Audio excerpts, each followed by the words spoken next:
ভাটপাড়া পৌরসভার অন্তর্গত ১২ নম্বর ওয়ার্ডের জে.জে.আই ২ নম্বর লাইন এলাকায় পরিত্যক্ত কোয়ার্টার থেকে উদ্ধার বেশ কয়েকটি তাজা বোমা।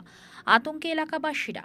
স্থানীয় সূত্রে খবর, একটি পরিত্যক্ত কোয়ার্টারে রাখা ছিল একটি ব্যাগ, আর সেই ব্যাগ খুলতেই বেরিয়ে আসে একাধিক মুখ বন্ধ কৌটো। সন্দেহ হয় স্থানীয় বাসিন্দাদের। খবর দেওয়া হয় পুলিশে। পুলিশ এসে ব্যাগের মধ্যে থেকে উদ্ধার করে বেশ কয়েকটি তাজা বোমা। ঘটনার তদন্ত শুরু করেছে বারুইপুর ফাঁড়ির পুলিশ।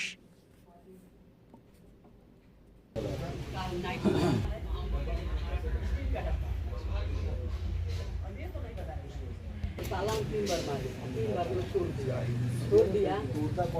अब हम नहीं जानते कि कौन करता है। क्या तो हम मैंने उसको कोई कंप्लेन नहीं करते हैं।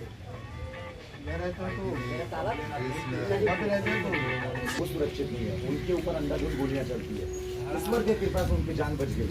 और हम लोग तो एक आम इंसान है, हमारे ऊपर अगर कुछ होगा तो आप लोग को खबर करके प्रशासन यहाँ से चली जाएगी, फिर हमारे साथ क्या होगा? ऐसा इन लोगों को किसकी समाप्ति करनी होगी? प्रशासन को पूरी तरह से ये कड़ी चुनौती है। प्रशासन गोली शूटआउट से लेकर तमाम ऐसी घटनाएं, अनगिनती घटनाएं भाटपाड़ा में हुई है, और इसको दिखाते दिखाते নিরাপত্তার বিষয় জনবহুল জায়গা যেখানে ছয় ছয় লোক বাস করে। আমি দেখুন বারবার বলি, আপনাদেরকে বলেছি ব্যারাকপুর পুলিশ কমিশনারেট আর ক্রিমিনাল এরা দুই ভাই হয়ে গেছে। যে ক্রিমিনালরা ওই 28 তারিখে প্রিয়াঙ্কু পান্ডের উপরে হামলা করেছিল, সেই ক্রিমিনালরাই ওখানে বম ফম জোগাড় করে রেখেছে, যাদের নামে এফআইআর হয়েছে। আজ পর্যন্ত পুলিশ তাদেরকে ধরেনি। এই পুলিশ অদ্ভুত ভাবে তৃণমূলের একটা দালালি, এলাকার লোক মরুক বাঁচুক তাতে কিচ্ছু যায় আসে। এলাকায় অত বড় একটা ইনসিডেন্ট ঘটলো, এখন পর্যন্ত আসামি ধরা পড়লো।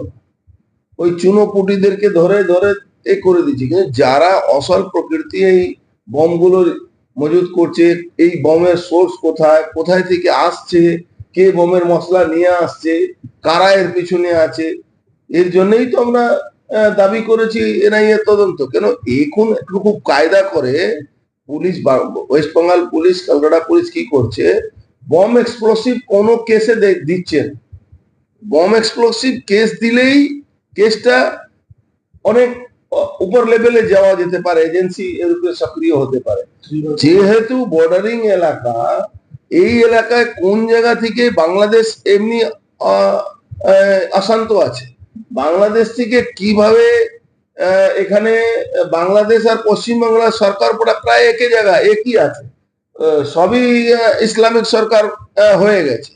সেখানে কার কত ইনভলভমেন্ট আছে এটা একটা বড় প্রশ্ন আছে। এটা এই লেভেলের পুলিশ, যে লেভেলে পুলিশ এদেরকে প্রোটেকশন দিচ্ছে, এখানে বড় লেভেলে এজেন্সি যদি ইনকোয়ারি না করে তাহলে কিন্তু খুব কঠিন হয়ে যাবে এখানে মানুষ বাঁচা।